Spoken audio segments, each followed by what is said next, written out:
A prescrição de medicamentos opioides em Portugal é uma das menores da Europa, devido a motivos culturais, educacionais e económicos. É importante alertar os profissionais de saúde para a prescrição adequada destes medicamentos para a sua correta utilização.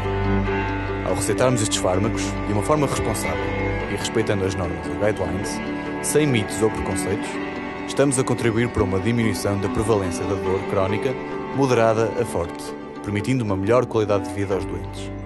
Os medicamentos opioides fortes são considerados muito importantes no tratamento da dor, que é esse um dos nossos grandes objetivos. Quando há evidência que todos os outros fármacos não têm resultado, portanto a eficácia terapêutica não foi conseguida com outras terapêuticas, farmacológicas e não farmacológicas, e portanto está indicado a utilização de opioides fortes neste tipo de dor crónica não oncológica. Mas há situações específicas em que estão até contraindicadas e devem ser considerados não como o toque de Midas, onde toca tudo transforma para melhor. Não, isso não é verdade. Portanto, devem ser encarados com as suas indicações, com as suas limitações e com as suas contraindicações. A decisão de iniciar a terapêutica opioide depende muito da avaliação que temos do nosso doente. Avaliação do ponto de vista físico, também do ponto de vista psicológico. Dos seus antecedentes, da sua patologia associada, da medicação que o doente está a fazer, outra medicação. Temos de ser muito cuidadosos na maneira como prescrevemos este medicamento ao doente e temos de ser bastante exaustivos na pesquisa de comportamentos aditivos prévios.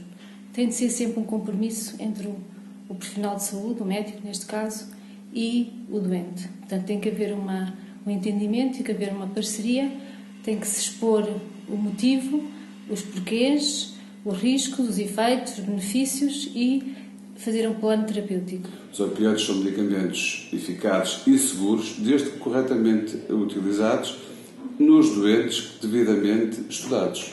Habitualmente em todos os fármacos, mas nestes particularmente, tem que se fazer um fenómeno de titulação, o que pressupõe que nós vamos utilizando doses mais pequenas e gradualmente vamos aumentando em função da adequação à dor e aos efeitos secundários que vamos encontrando ou não. De forma a podermos ter um período de ação completo ao longo das 24 horas.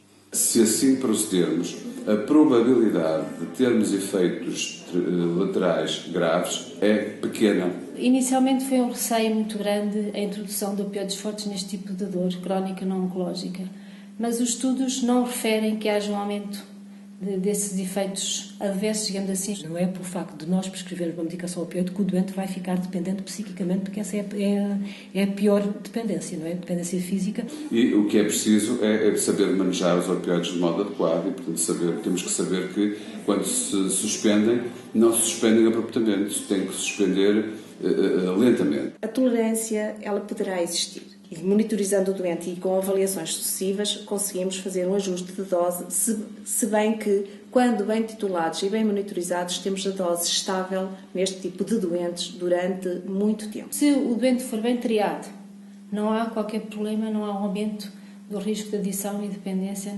com este tipo de fármacos.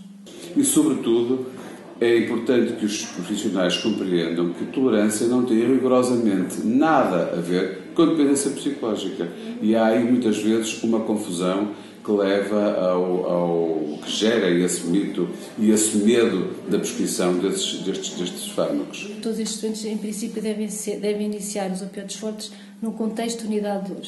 E porquê? Porque normalmente nas unidades de dor são multidisciplinares, portanto, para fazer esta avaliação psicológica, social, é necessário vários tipos de especialidades em que todos têm o mesmo objetivo comum e, portanto, quando se faz esta avaliação, quando se faz essa proposta de introdução deste tipo de fármacos, convém que seja numa unidade de dor.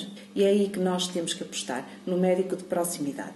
Nós, como unidades de dor, temos um papel pedagógico e de ensino e de ligação cada vez que devemos promover cada vez mais. Se as pessoas não estão familiarizadas com a rotação de opioides, com as doses crescentes de opioides, com a mudança da via de administração de opioides, que é outra, portanto, deve referenciar o doente. E aqui a comunicação, a proximidade entre os cuidados primários da área de drenagem para uma unidade de dor é essencial. A partir do momento em que o motivo que levou ao início da terapêutica esteja controlado, ou esteja sanado, ou esteja curado, por exemplo, com uma operação, com uma intervenção cirúrgica, ou até com a resolução do problema, temos de começar a reduzir progressivamente. E depende dos doentes, depende da dosagem que o doente estava a fazer, portanto pode demorar mais ou menos tempo. Do mesmo modo que quando se toma a decisão de introduzir uma terapêutica com opioides fortes, também se pode, e muitas vezes se toma a decisão de interromper essa terapêutica, depois não tem problema nenhum.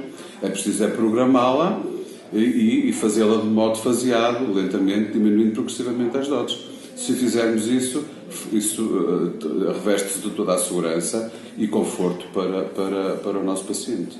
É preciso ter em consideração que os opioides fortes são mais uma arma a ter em consideração e não considerável como a última arma. Devemos considerar os opioides como uma arma eficaz desde que seja bem manejada, desde que seja bem conhecida e desde que seja bem explicada. Vamos ter um aumento da funcionalidade, uma integração do doente em todos os setores da vida, familiar, profissional e social. Portanto, só isso interessa quando nós nos dedicamos e quando nós propomos os opioides fortes.